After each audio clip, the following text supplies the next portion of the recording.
Okay, so I got the front suspension here. We're gonna install it now. Let's start with the lower control arm.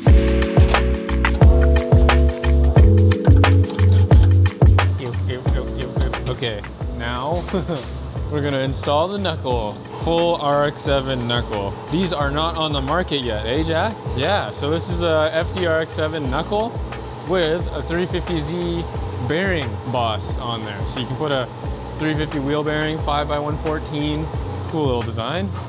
Double shear everywhere. Really neat. Let's install it.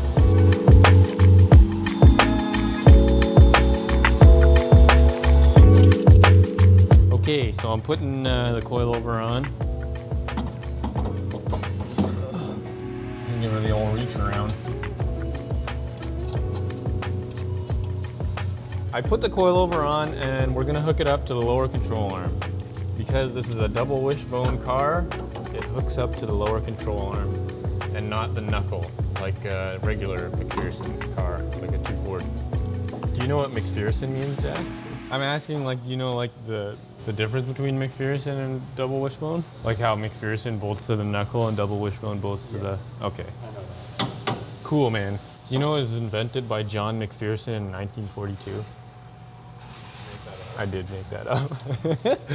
It was named after a guy, but I don't know who. There we go. Okay, next I'm gonna install the upper control arm. Okay, we're gonna connect the knuckle and the upper control arm. Ew. Ew. How many times in a video am I gonna pause? Does it sound like we have a Canadian accent? No. Do you listen to the video and you're like, holy everybody, they're Canadian. There's your maple syrup and igloos. Like, people make fun of Bossman when he talks at like events. He has an accent? Like, how do they? Bossman, what do you say that the Americans laugh at? Out and about. Oh. Oot and a boot. All right, so we're back from Christmas break, dialing in the rest of this RX-7. Ricky, the owner, is coming to pick it up today, and Kyle is just dialing in everything, make sure everything's tight. Cam was in a couple days ago, got the rotors on. I'll show you the fronts here.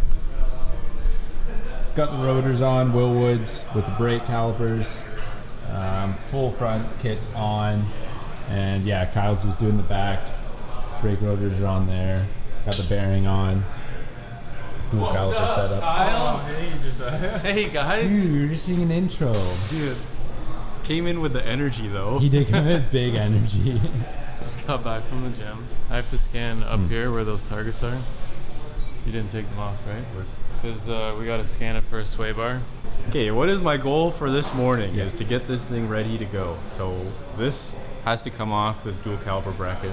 This is for actually a 350Z grip kit or a 240, so you can put Willwood calipers on those cars, but it doesn't fit this car. So Brendan got some custom ones cut up, and we're gonna throw those on, and then we're going to finalize all the wheel bearings and the brake rotors and get this car rolling and onto Ricky's trailer.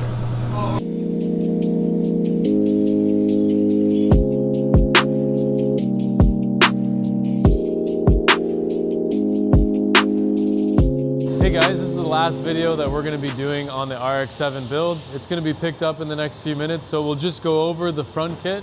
We installed it over the holidays, so we didn't really do an install on it, but to give you an overview on it, it is a custom RX7 FD angle kit that uses a 350Z front wheel bearing and 350Z Willwood brake caliper upgrade kit. The reason he wanted this is because he already has a 350Z that's fully built with brakes front and rear. So now his spare parts are the same between both chassis. Plus the wheel bearings are a lot better on the 350s. They're a bolt-on hub. They bolt in from the back, as you can see here. So 4 bolts, you can easily change the entire hub assembly. If the bearings ever go bad, swap them and then you're good. This kit gets a ton of steering angle. With good clearance everywhere. I think he's gonna have to be doing some trimming here. Unfortunately, he already painted it really well beforehand without realizing that 70 degrees of angle is gonna require a lot of clearance. because in order to get that much angle, you have to bring the wheel away from the chassis, or else the wheel's gonna hit the frame rails. When you bring it away from the chassis, it's got a larger, like obviously it has the same scrub radius, but the scrub radius is pushed way out. So you're gonna be interfering with bumper and fender. The kit pushes the wheel out approximately 65 millimeters where it's set at. You can push it to 75, but at this width, it fits the body kit well, and it clears everything relatively well with like an 18 by 8.5 wheel with a plus 30 offset approximately. That's kind of what we measured out for this. Other than that, the car is pretty easy to adjust caster, adjust toe, adjust camber, and you can really dial in the setup with this front kit. That concludes it for the custom suspension on this RX-7 FD. Thank you guys for watching the videos. I know this was, the spacing was not great just because of the holidays, Black Friday sales and all the other stuff, but I'm really excited to start showing you guys what we've been doing with the Corvette. We're 3 episodes in already, so we're gonna have a really good flow for that series, a lot more consistent. Very interesting, and we're gonna keep the content very consistent for that build. So thank you guys again. See you guys on the C6 Corvette.